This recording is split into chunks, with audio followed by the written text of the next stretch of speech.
Hi guys, it's Stock Curry, and I'm back with some brand new cryptocurrencies that we have never talked about before on this channel.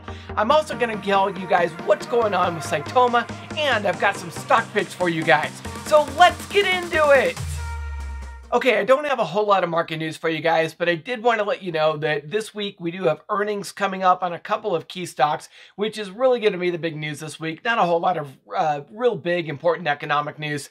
Now, going back to the markets here, last week was the first red week in the markets in 5 weeks. We had 5 straight weeks of green, and then we had a red week last week. So what can we expect for the rest of the month? Well, it looks like technically we might get a rebound and we'll go bullish, but also there's some technicals that are pointing to us continuing to see a downturn in the markets.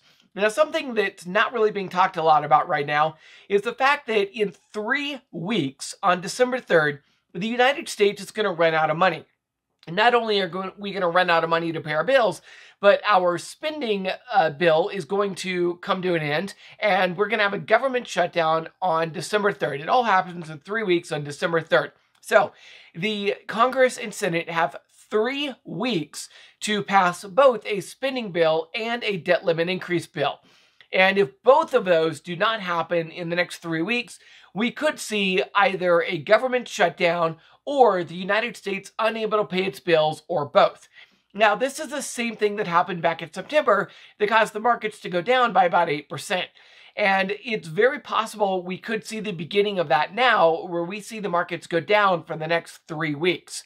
I want to be very clear about something, that it's not actually guaranteed. We could see the markets go up. I mean, the markets are very unpredictable, right?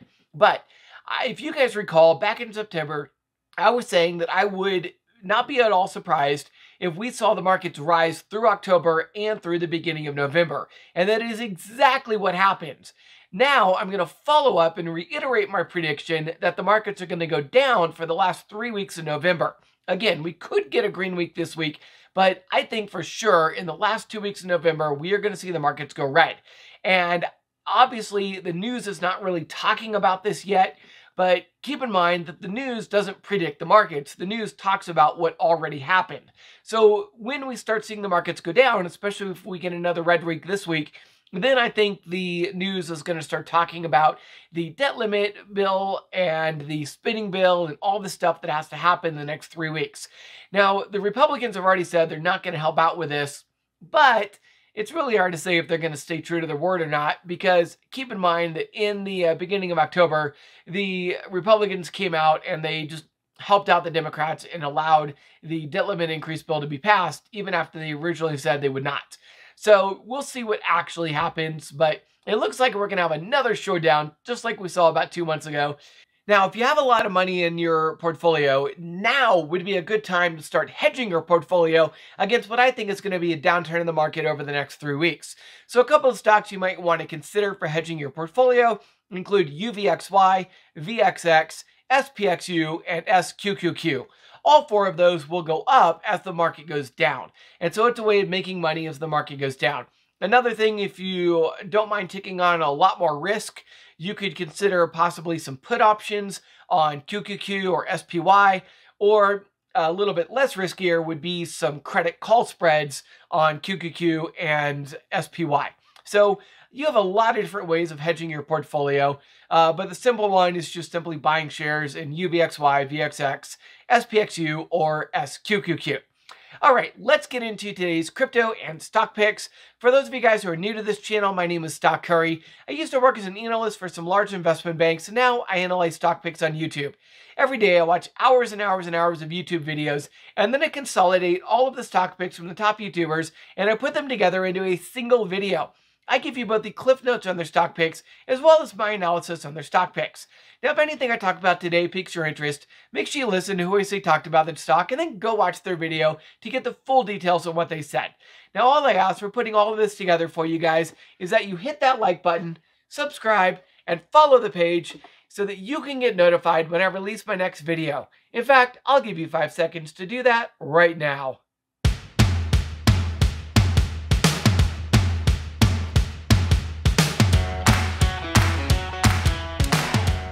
All right, before we get into our stock picks, I just want to remind you that I am not a financial advisor. Nothing I talk about today is a recommendation of buy, sell, or hold. These are just my opinions, which may or may not be accurate. Please do your own research before investing in any assets.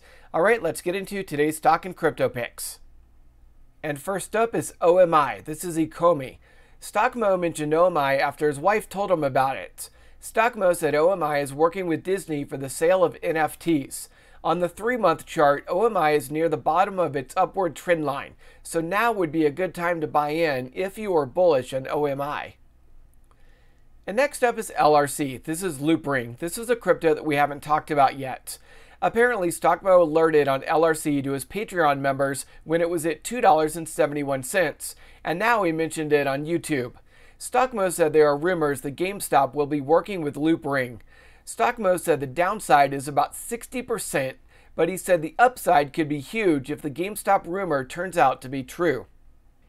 And next up is SAITAMA. This is Saitama token. So while I was out taking care of a newborn and recovering from the sickness last week, this token called Saitama popped up and everybody started talking about it. As you can see here on the 7-day chart, it rose fast as everybody was talking about it, but then crashed back down just as fast.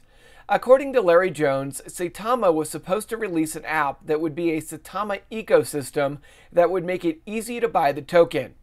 Unfortunately, there were some issues with the app, such as not being able to find it in the App Store. Turns out the app was delayed for about 2 weeks.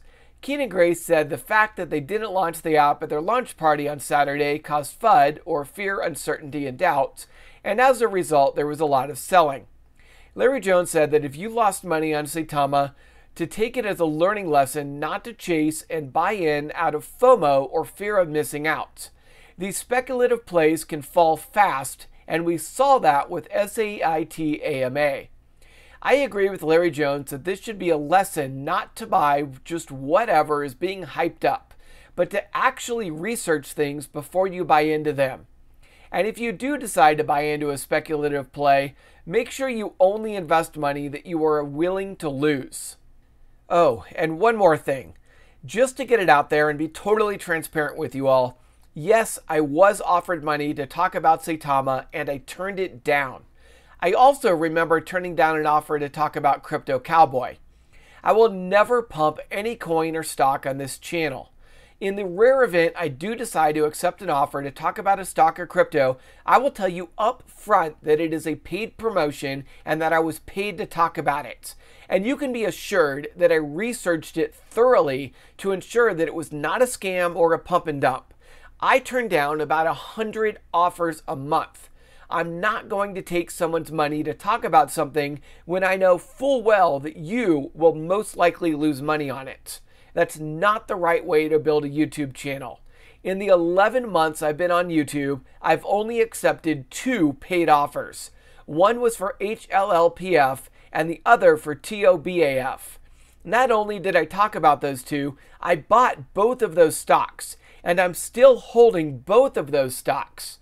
I will never accept an offer to talk about something that I don't strongly believe in. That's why I turn down about 99% of the offers that come my way. So I just wanted to let you know that I have your back, and I will always be completely and totally upfront and honest with you about accepting any money to talk about any stocks or any crypto. Okay, now let's talk about BTC, and this is Bitcoin.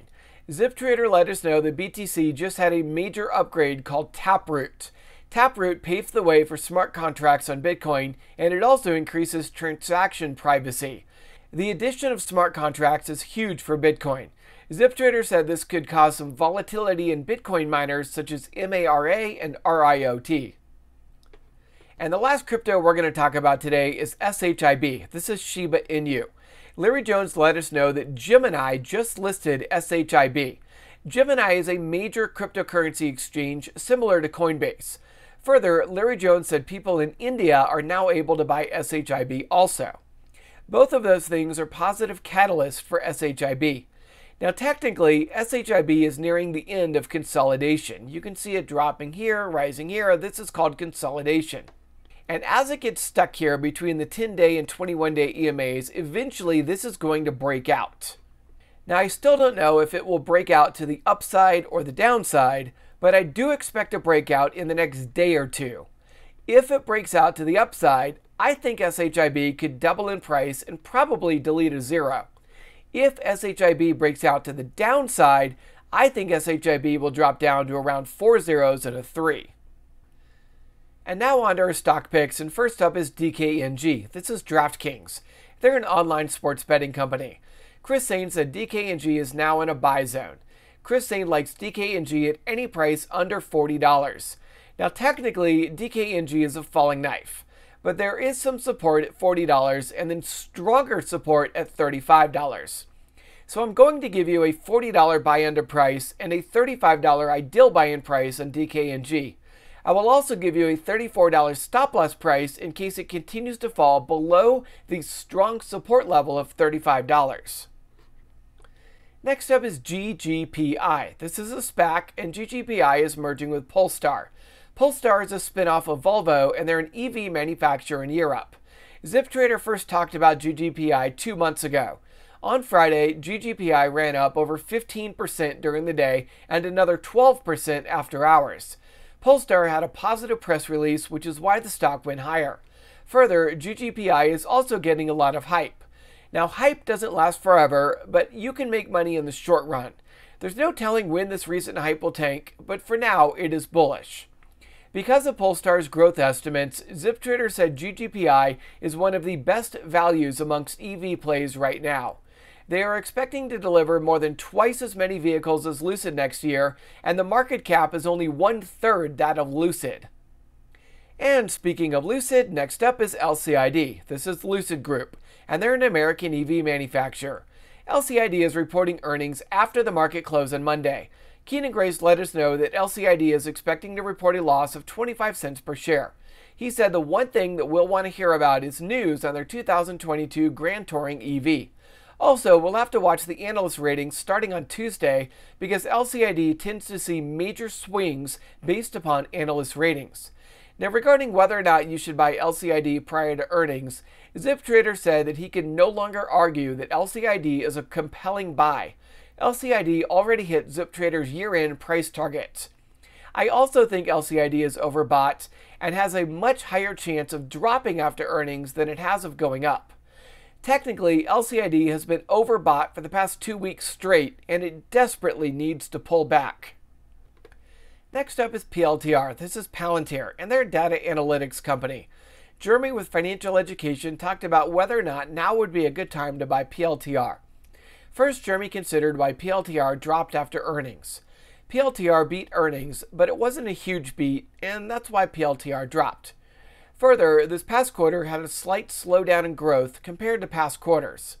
But on the plus side, PLTR gave good Q4 guidance. In response to the drop in price, ARK Invest bought more PLTR on the dip. So if you're someone who likes to follow what large institutions do, this is a buying sign. By the way, if you want access to Lucid tracking so that you can see everything ARK Invest is buying and selling, I have an invite link for it on my resources page. Now, longer term, PLTR remains bullish, but some analysts have downgraded PLTR recently. RBC Capital downgraded PLTR and gave it a sell rating with a $19 price target. The other 5 analysts who reviewed PLTR after earnings gave PLTR 2 hold and 3 sell ratings. So analysts are very bearish on PLTR. Now, Jeremy with Financial Education pointed out that those analyst ratings are for 1 year out. Jeremy said the real growth in PLTR will come in the next 3 to 5 years. So he said that if you have a long-term perspective for at least the next 3 to 5 years, this is a good time to buy. But from a short-term perspective, this is not a good stock. And last up is SOFI. This is SOFI, and they're an online fintech startup. Tom Nash gave his reasons why he thinks SOFI is undervalued and has a 40% upside over the next year. He talked about how the Q3 numbers were really good, but there are some concerns. Tom Nash said SOFI is currently trading at a steep price, but he thinks the steep price is justified. That said, SOFI has a lot of debt, which is a concern, but they did cut their debt in half over the past year, and if this rate of payoff continues, SOFI will be debt-free a year from now. Tom Nash likes how SOFI continues to show strong growth quarter over quarter for the past 5 quarters in a row. The real big catalyst, though, is SOFI getting their bank charter. That has been pending since March, but if it goes through, that will be huge for SOFI. Tom Nash did warn that it is not guaranteed that the deal will go through. Now, taking a look at the technicals, SOFI is neutral right now. The RSI and MACD are both mildly bearish, but the candles are bullish. So it's hard to say where SOFI will go from here in the short term, but for a long-term play, it looks great. Alright, I hope you enjoyed this video and get a lot out of it. If you're looking to join a Discord where you can get help throughout the day, I have a community with over 60 other analysts just like myself who are there 24/7 to help you out with your trades on both stocks and crypto. I have a link to the Discord in the description of this video at scottcurry.me/discord. And if you're looking for a broker to trade with, you can sign up for Webull using my link in the description below. When you sign up for Webull using my link in the description below and deposit just $100, Webull's going to send you 2 free stocks worth up to $2,300. Now, if you're not a U.S. resident or if you like to trade OTC penny stocks, then I recommend Interactive Brokers. Interactive Brokers is a great trading platform. They have highly discounted trading throughout the world. Trades start at just $1 US, $1 Canadian dollar, 4 euros, or 6 Australian dollars, depending upon where you live. And both Webull and Interactive Brokers give you the full pre-market and after-hours trading from 4 a.m. until 8 p.m. Eastern Time. Now, I do want to remind you guys that I do have material connections with both Webull and Interactive Brokers, so whenever you sign up for either one of those, not only are you getting a great broker to trade with, you're also helping me to continue to produce these great videos for you. Now finally, I want to remind you to hit that like button, subscribe, and follow the page if you haven't already. I hope you have a lot of success trading, and I will see you tomorrow.